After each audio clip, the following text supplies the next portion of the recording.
नमस्कार, मैं हूं पद्मजा जोशी और अड़ी की शुरुआत आज हम 3 तस्वीरों के साथ करना चाहते हैं। एक तस्वीर है पश्चिम बंगाल से, जहां अभी भी डॉक्टर बेटी को न्याय की मांग लेकर लोग सड़क पर हैं। सौरव गांगुली ने भी आज इस मार्च में हिस्सा लिया है। दूसरी तस्वीर है महाराष्ट्र की, यहां 2 बच्चियों के स्कूल में हुए यौन शोषण के खिलाफ महाराष्ट्र विकास अघाड़ी ने मोर्चा खोल दिया है।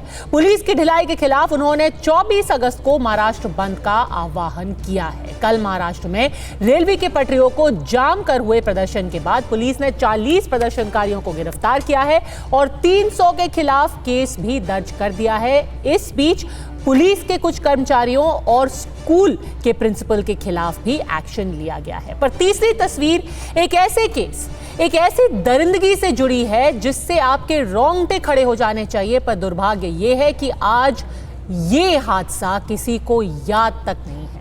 हम बात कर रहे हैं एक ऐसे वाकये की जो कि अजमेर में आज से 32 साल पहले हुआ है। 32 साल पहले देश के सबसे बड़े सेक्स स्कैंडल कांड के 6 दोषियों को जिला अदालत ने मंगलवार को उम्र कैद की सजा सुनाई और दोषियों पर 5-5 लाख रुपए का जुर्माना भी लगाया। कल सजा सुनाए गए लोगों में शामिल थे सलीम चिश्ती, नफीस चिश्ती, नसीम उर्फ टार्जन, इकबाल भाटी, सोहेल गनी और सैयद जमीर हुसैन। मामला 1999 का है, जब अजमेर में स्कूल कॉलेज में पढ़ने वाली 100 से ज्यादा छात्राओं से गैंग रेप और उनके अश्लील फोटो सर्कुलेट होने पर तहलका मच गया था।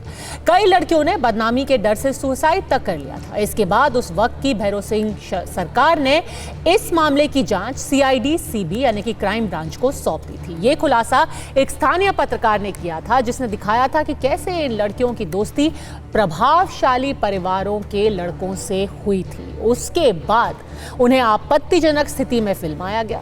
इन तस्वीरों का इस्तेमाल इन लड़कियों को ब्लैकमेल करने और उनके साथ बलात्कार करने के लिए किया जाता था।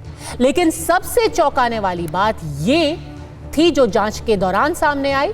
जब 18 आरोपियों पर आरोप तय किए गए तो उनमें से कुछ आरोपी प्रसिद्ध अजमेर दरगाह में काम करने वाले खादिमों के परिवार से थे और इनमें से भी सबसे प्रभावशाली व्यक्ति वो थे फारूक और नफीस चिश्ती, जिनका रिश्ता उस वक्त की युवा कांग्रेस के साथ था। इसलिए आज के सवाल है बहुत सीधे, क्या सचमुच अजमेर में पीड़ित लड़कियों को न्याय मिला? 32 साल से ज्यादा बीत गए। क्या अजमेर अपराध को देश यूं ही भूल गया? और क्या इन सभी महिलाओं को, इन सभी लड़कियों को, भले से ही वो बंगाल हो, बदलापुर हो, अजमेर हो, सिस्टम से, सरकार से, समाज से न्याय की उम्मीद रखनी चाहिए? क्या बंगाल से लेकर, बदलापुर से लेकर अजमेर तक सभी महिलाओं को राजनीति के परे न्याय मिलेगा? और इसी बड़ी चर्चा में हमारे साथ आज जुड़ गए हैं शाज़िया आलमी, प्रवक्ता है भारतीय जनता पार्टी की, थोड़ी देर में हमारे साथ जुड़ेंगी। प्रोफेसर संगीत रागी, दिल्ली यूनिवर्सिटी में प्रोफेसर हैं, वो भी हमारे साथ जुड़ गए हैं। और सुनील साजन, प्रवक्ता है समाजवादी पार्टी के। चित्रा बाथम, प्रवक्ता कांग्रेस की, थोड़ी देर में हमारे साथ जुड़ेंगी। संगीत रागी जी, जो आपको अजमेर की अगर कुछ याद है, आपको सच में लगता है कि 32 साल इंसाफ मिलना, 32 साल के बाद, ये इंसाफ के दायरे में आता है?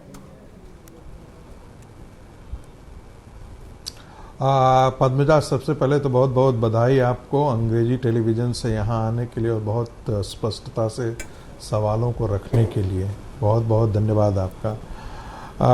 वाकई पद्मजा, इस कहानी को हम लोग, इस सारी दुर्दांत घटना को हम लोग भूल चुके थे। मुझे याद है जब करीब करीब लगभग उसी समय मैंने अपना लेक्चरशिप दिल्ली यूनिवर्सिटी में शुरू किया था और तब ये घटना घटी थी और बहुत बड़े पैमाने पर इसका मीडिया में उस समय एक्सपोजर आया था।